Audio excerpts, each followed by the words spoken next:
Bom dia, alunos e alunos. Aqui quem fala é o professor Matheus, que é professor de Geografia de vocês, que também é coordenador de vocês. Hoje iremos falar um pouco do processo de industrialização e de população mundial. Começando sobre a população mundial, nós temos como a nossa base central um núcleo, que é a Terra. A Terra, ela tem atualmente 7 bilhões e 600 milhões de habitantes por aí. Mas existem estudos que até 2100 a Terra chegará a 10 milhões de habitantes, bilhões, perdão. Então, quando focamos e percebemos, nós vemos que é muita pessoa. E a Terra ela é baseada em taxa de mortalidade e taxa de natalidade. O que são isso? A taxa de mortalidade é a taxa de mortes por dias.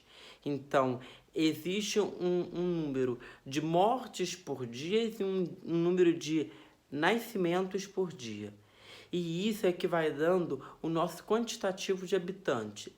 Éramos para ser muito mais de 7 mil habitantes. Porém, ninguém é eterno, ninguém é vampiro. Então, existe esse quantitativo base, esse quantitativo principal. Só que a nossa população ela é muito mal dividida. Por que existe a fome? Por que existe a pobreza? Claro que não é só um fator pela uma falta de divisão. Mas, por exemplo, a Ásia, ela comporta 60% das pessoas que existem no mundo. E existe mais 5 continentes além da Ásia. E esses 5 continentes têm que dividir 40%. Porque só os 60% da Ásia, a China fica com 20 e a Índia com 17. Entendeu? Então, ela é muito mais dividida e é onde a gente vê a densidade geográfica. O que é a densidade geográfica? É o número de habitantes por quilômetro quadrado. Então, existem vários fatores, várias outras coisas que quando nós paramos e pensamos, focamos e percebemos que é tudo muito mal dividido, é onde gera a crise econômica, onde gera a fome, aonde gera a falta de desenvolvimento, às vezes até uma taxa de mortalidade mais alta. Por exemplo, na África, desde criancinha ouvimos falar que a África é o país da fome, é o país da seca. E nós, quando olhamos, pesquisamos crianças na África, a gente só consegue olhar imagens de crianças magras, crianças desnutridas, com problemas crônicos. Por quê? Porque é uma falta de divisão, entendeu? Porque abaixo da Ásia fica a África, se eu não me engano, com 17 a 18%.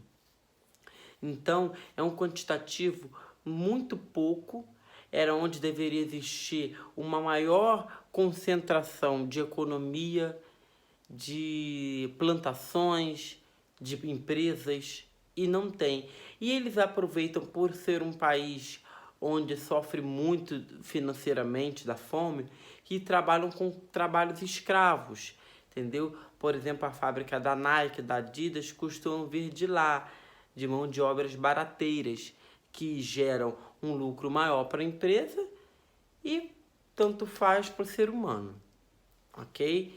E falando um pouco da industrialização, o que é industrialização? Hoje tudo que compramos é a industrialização. Por exemplo, a blusa que eu estou vestindo, ela foi feita ao tecido, ela passou por uma costureira e ela passou por uma gráfica. Então ela passou por 3 percursos para poder chegar aonde chegou. Então, a industrialização ela tem como principal a fazer a sua matéria-prima. A matéria-prima é a nossa matéria principal que nós temos dentro da nossa casa. Um sofá, uma comida, tudo é matéria-prima. Então, a comida que a gente come hoje é uma matéria-prima porque ela passa por um processo. Ela é uma semente que ela é plantada, ela tem que ter todo o seu cuidado. Às vezes é feito de uma forma ilegalmente, que é o uso de agrotóxicos, que acaba sendo um veneno para a nossa vida, que também não convém ficar falando que teremos uma aula específica sobre agrotóxicos.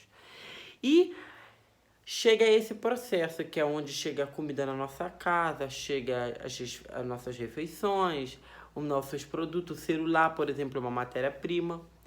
E durante toda essa esse período, existiu as revoluções industriais que vêm existindo até hoje.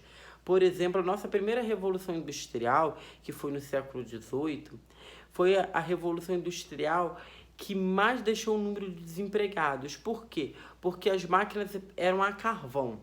Então você precisava pegar uma pá e jogar o carvão. Pega a pá, joga carvão. Pega a pá, joga carvão. E depois de todo esse processo de você pegar pá, jogar carvão, a máquina começava a se mexer de acordo naquilo. Então, era um número muito alto de trabalhadores. E esse número de trabalhadores teve que ser diminuído porque houve a Revolução Industrial. O que foi essa Revolução Industrial? Eles fizeram máquinas que precisavam com um número de operários muito menor. Foi onde teve um grande colapso na sociedade de pessoas se matando por não saber como sustentaria suas famílias. Até mesmo era um trabalho escravo, que as pessoas às vezes trabalhavam até 21 horas por dia e só tinha 3 horas de sono. E nessas 3 horas de sono, às vezes, ela tinha que tentar driblar a família, porque os trabalhadores costumavam ter mais de 2 filhos, suas esposas. Então, a industrialização ela é isso, né? Ela ocorre vários processos que vai modernizando as máquinas, e quando a gente vê o número de jovens hoje em dia trabalhando diminui. Um exemplo hoje em dia também é o banco. Hoje em dia você já não, quase não. Existe o banco físico como Itaú, Bradesco, Caixa Econômica, Banco do Brasil, existe. Mas a maioria dos bancos hoje são online. São bancos que você procura o suporte online, você consegue. Você não precisa mais estar na fila de um banco, estar na fila de um caixa eletrônico. Hoje em dia você faz um Pix, você faz uma transferência, você usa o seu cartão de débito. O seu dinheiro na carteira hoje em dia quase não é mais válido devido a essa industrialização, a industrialização do modo geral. E para atividade, eu vou pedir para que vocês pesquisem e relatam as industrializações que nós tivemos do século XVIII até a nossa atualidade, que é o ano de 2021. Quantas industrializações teve e a repercussão que deu.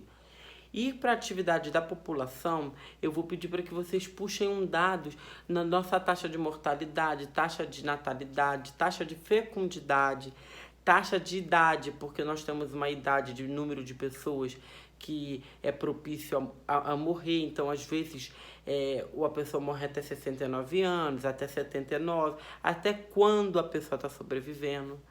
Então, eu vou pedir isso a vocês, tá? Espero que o carnaval de vocês tenha sido bom. Espero que vocês estejam gostando das aulas. Qualquer dúvida, eu estou à disposição, tá? E qualquer coisa, estamos aí, tá bom? Um beijo no coração e um forte abraço.